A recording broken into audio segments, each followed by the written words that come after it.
In a time when it feels like the anime industry is trying more and more to appeal to a global audience, we even have a lot of producers and studios even specifically saying, hey, we want to get overseas. We want to get to that market out there. Hideaki Anno is coming out of nowhere and dropping some truth bombs.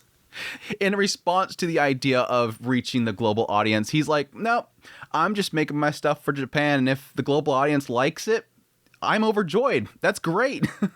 I'm focused on what we actually enjoy. Now, yes, this whole interview from Forbes Japan has been very clippable. A lot of people are quoting a lot of stuff from this particular article that we're going to get into in a minute, and a lot of it is technically true, but there's a lot of nuance to it. And I want to dive into this interview, really kind of dig into his mindset of how he views what he creates and how the appeal of it is to a global audience.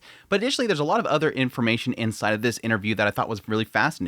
His viewpoint on, unfortunately, the death of, children's programs and whatnot in Japan, and how he views sort of this downfall of the industry itself due to the fact that people aren't learning arts. And yes, additionally, AI. But yes, let's just dive right into it. Kicking things off with, yes, the important question about the overseas expansion and trying to appeal to an overseas audience. Forbes asks him, overseas sales of Japan content have roughly tripled over the last 10 years, reaching 5.8 trillion yen in 2023. I think that question's asked every single time we do these interviews.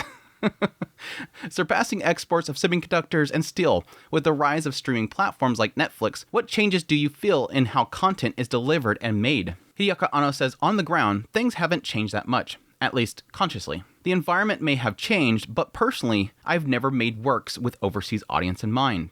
I can only make domestic works. Film companies immediately start talking about overseas markets, but I'm not aiming for that. First and foremost, I focus on what resonates in Japan, what people here find interesting. If overseas audiences happen to enjoy it too, that's something to be grateful for. That's my stance.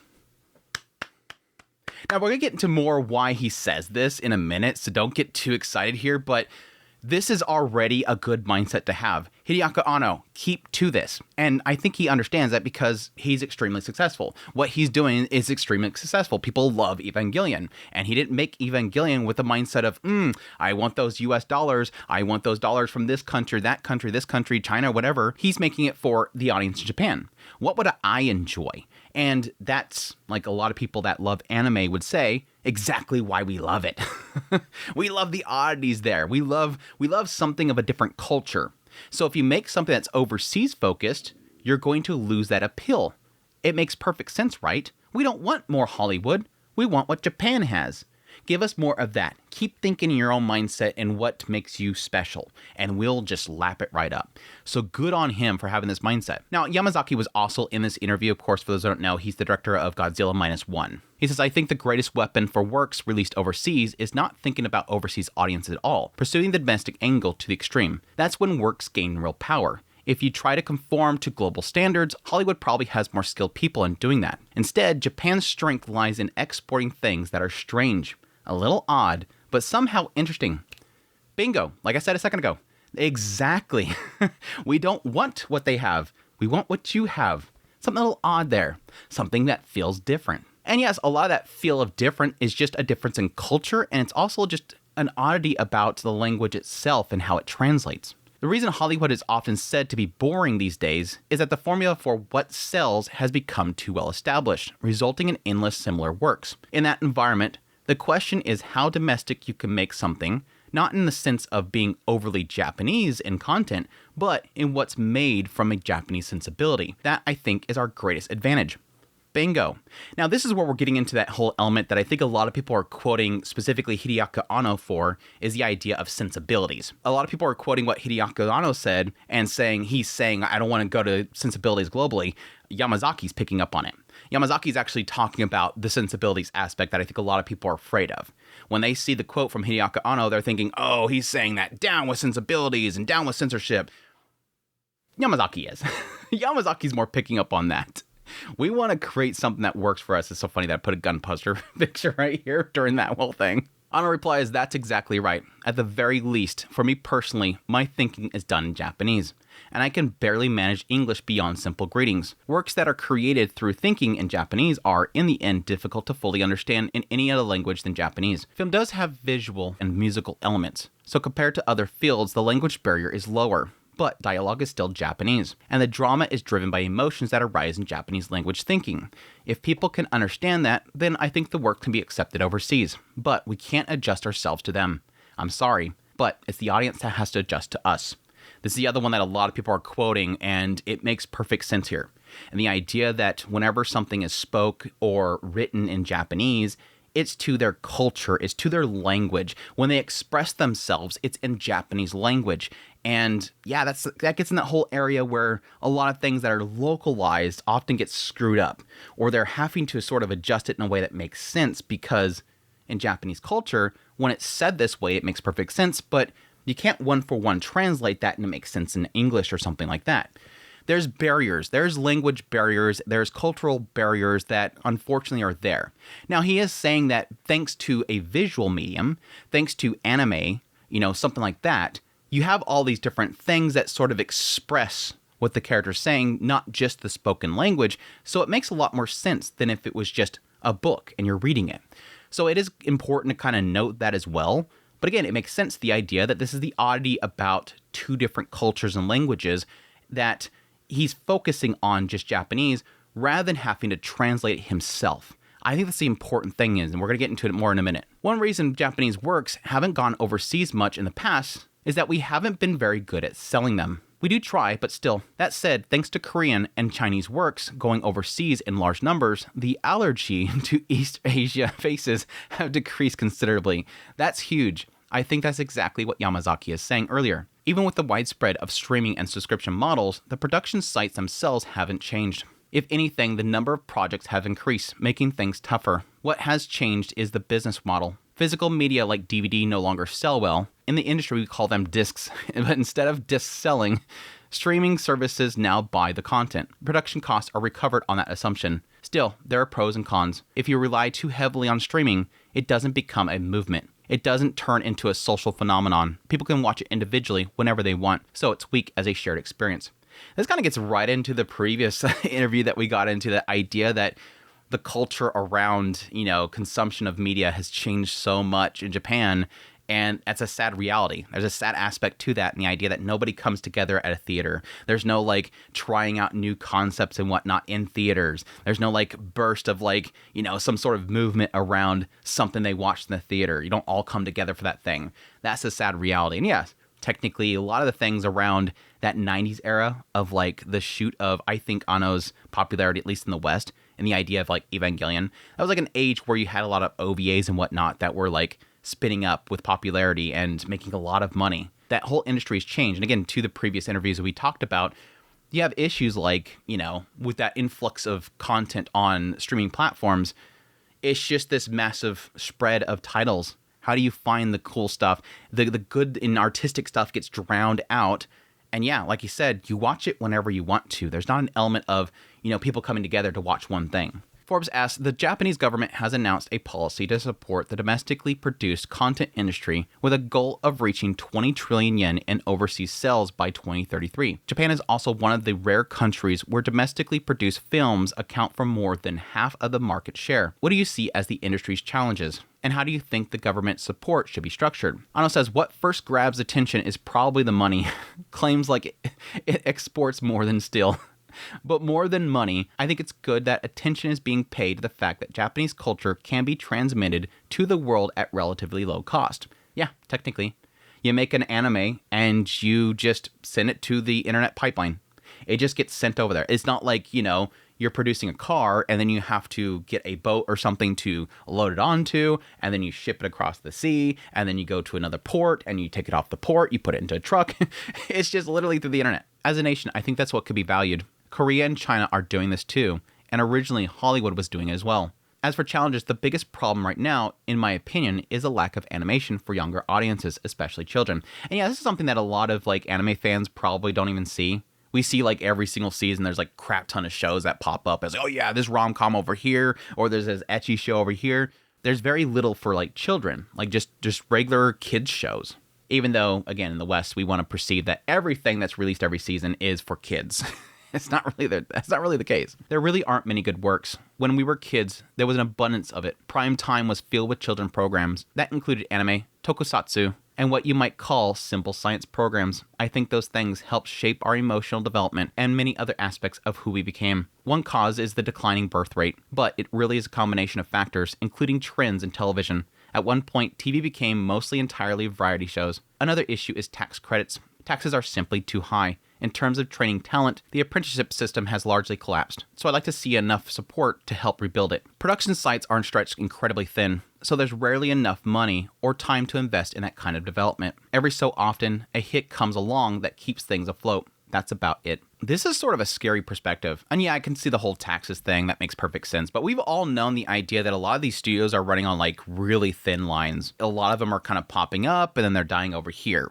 The idea here is like you can't really build people up. You can't apprentice, new people and animators and whatnot. There's no like value to that. There's a lot of risk involved with that kind of stuff. Supporting your animators, all that kind of stuff. It sucks. It sucks. They're paid very little, and you see the why. It's like there's very little room to kind of wiggle here. And the only thing that's kind of keeping them up in a lot of cases is to have those little quick hits. Like something happened, it worked, and they're able to stay afloat. Otherwise, they just die away. Yamazaki says, in the industry, the term is tent pole, like the pole that holds up a tent. The film industry itself is constantly operating at a loss, but every now and then, a massive hit comes along that supports everything, and that's the only way the industry survives. It's almost like gambling. When things are bad, they're really bad. I'm wondering if he's talking about things like, your Jujutsu Kaisens, your definitely Demon Slayer, Dragon Ball. Those ones where every now and then something happens and it just catches the wind and everybody just loves it and they're just eating it up and they're putting a whole bunch of money into it. That's like I said before, whenever I look at that whole chart that says like 50% of, the anime industry is no longer domestic, it's overseas sales, it's licensing and whatnot. The anime industry is being injected with global money. Every now and then I look at that chart and I have to stop myself and go, but how much of that is like licenses for big shonens and not really necessarily your random rom-com show that, isn't a big, massive global hit? I'm wondering if he's talking about that for the tentpole. It's that aspect of something that is doing really well and making the industry look really, really healthy. But overall, the rest of the industry itself isn't working. And if I may add, the entire industry is actually supported by entertainment. But in Japan, there are only schools that teach art. In the US, you have schools that teach entertainment production, like California State University Long Beach, which produced Steven Spielberg, and universities in New York that focus on teaching art. The two work together like a pair of wheels. In Japan, though, teachers who teach art tend to look down on entertainment, calling it commercial. But if that continues, the industry itself won't survive. I really want Japan to create schools that teach entertainment, schools that teach not just film, but also design. If Japan doesn't build that kind of education infrastructure, I feel the entire industry will gradually shrink. That's actually a very interesting perspective there. I don't think I've ever really heard that before from Japan. I'm not sure if he's 100% true here, is the idea that they sort of separate the two, entertainment and art. You're not allowed to see art as something of a value that you're going to manufacture and create for the sake of entertaining, that it has to be specifically for art. And that's sort of a downfall when you have people that are getting in the entertainment industry and they don't know what art is. They don't know how to create art. They're not art inspired. They're just more commercially inspired. That I can definitely agree with him. If that's the case, that's not a very good environment. They then went on to talk about, yes, AI. Talking about the strikes in America, SAG-AFTRA, all kind of stuff, about AI itself building up and how it's impacting the industry. Anno says AI is like work styles in that people's perspectives on it differ completely, which makes it a very difficult issue. But it already exists, so all we can do is acknowledge that while continuing to explore how to deal with it. One problem with AI is that it's almost too convenient as a tool. I think the fear will arise that what you're doing could be taken away in various areas. Yeah, jobs being taken away by it. Probably, whether a script is written by AI or by a human, you won't be able to tell the difference. Humans are already doing things that are close to what AI does, so maybe it's acceptable to let AI do human work instead. Now, I want to stop right here and be very clear. This is translated by machine translation. So keep that in mind as we go through this part right here, because some of the stuff can be taken as sort of a little bit harsh. And I want to be very clear that some of this could be nuance that is lost in the translation. I mean, we just talked about earlier about the idea that he's focused on releasing in Japan because there's a difference in cultures and language itself. And a lot of that's lost in translation. So keep that in mind. This is a translation. But I do kind of get what he's saying here. I mean, this is sort of this sad reality of what AI is doing right now. if somebody's sitting at a desk and they press A, B, C, D, E, and then I can go over here and hit a prompt to say, type this, it's going to do it, and they can replace that person. It is that sad reality of what we're seeing with AI and it taking over jobs. I think he's being really real here. But there's another side that I'm kind of wondering if he's alluding to, and that kind of goes back to a previous interview that we talked about, which was Taro Maki, where Taro Maki was talking about this sort of like salaryman producer mindset. This idea that there's so many individuals in the industry right now that are just churning out what is safe. Just keep pressing this button because this keeps making money. Don't think. Don't be artistic with anime. Don't try to create something unique. Just keep creating whatever the manufacturing line needs. That's what Taro Maki was talking about. The idea of don't take risks. The salaryman producer mindset. Don't take risks. Just keep doing what is safe, what's currently the trends going towards. Keep making that. Don't try to, create some mind-bending thing. Don't try to create the next trend. That's the key thing. Don't create the next trend. Don't create that thing that shakes the industry. Just produce whatever's good. I'm sorry, an AI can do that. And I'm kind of wondering if that's sort of what Hideaki Anno is talking about. The idea of you can replace those people that are just churning out the usual. The ones that just seek out the trends and just do the usual. The ones that don't try to take risks. I kind of wonder. But yeah, it does still sound really mean. But again, it's real.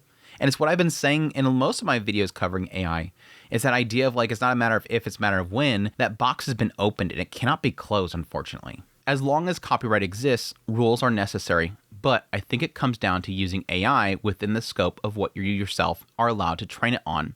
You can't just do whatever you want. And yeah, it gets in the idea of you can't really have it being pulling artwork from another IP and making your own project with it. You can't use the unique art style of something like Toilet Bound Hanako-kun for your next anime project because it's literally trained off of their artwork. You have to train it using your own artwork. For example, if Toho were to train AI on footage from past Godzilla films and say, make one Godzilla movie, no one would complain. Or rather, no one could complain. It's Toho's copyright. Yeah, that was the whole case with them making AI comics of Blackjack. Nobody complained there, really, because, they thought it was kind of sick because the guy's dead, but nobody's really complained because it's their right.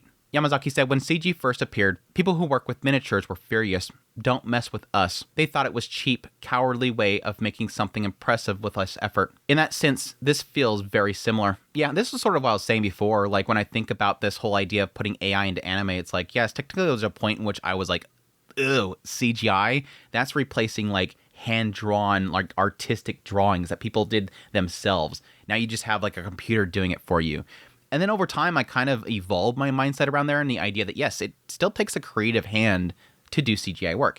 And I think it really came from the fact that you've seen so much bad CGI work and that whenever you've seen something that was good, say, for instance, Orange. Studio Orange does incredible stuff with CGI. And that's something that, say, X-Arm, it's less so much. But this is just a hunch, and I could be wrong. But truly good work doesn't come out that easily. The number of trial and error attempts would probably increase. With CG too, it's only after extremely skilled people spend a long time refining it that something emerges which the public can finally see.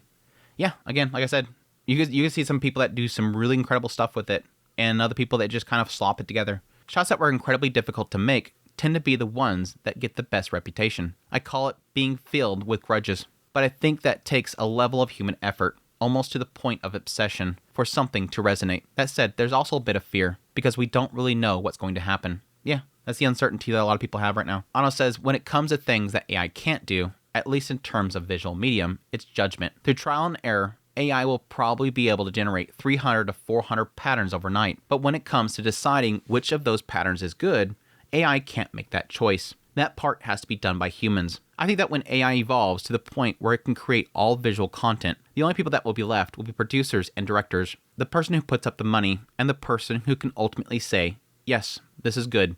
Only those two roles will remain. I would not be too sure about that. I would not be too sure about that. Where I see things going, and I think he kind of alludes to it a little bit, at least later on in the interview, he does get in the idea that, yeah, technically at some point, the directors can probably get the boot too, and it'll just come down to the producer. But I think the way things are going now, you're kind of seeing a little bit with what Disney is doing with the whole AI and what people are kind of feeling they're going to do with that.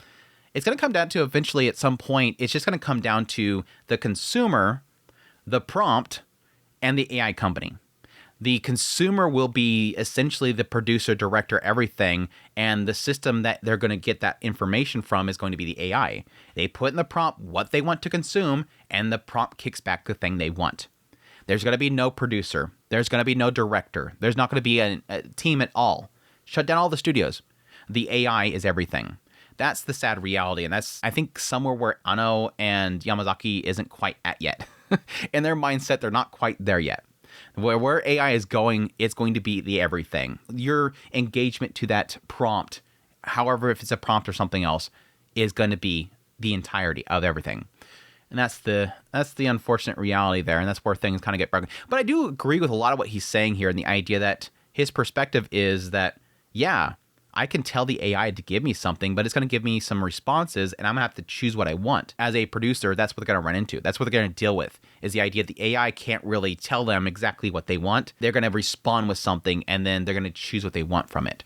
So there's still some sort of interaction that happens there. And that's why a lot of people obviously see that not all jobs get lost with AI. There's still somebody that has to kind of go, did that come out right? Yeah, I think it came out all right. Let's use that. There's still a human element there for now. Anyways, there's a lot more to this interview at Forbes that they got into.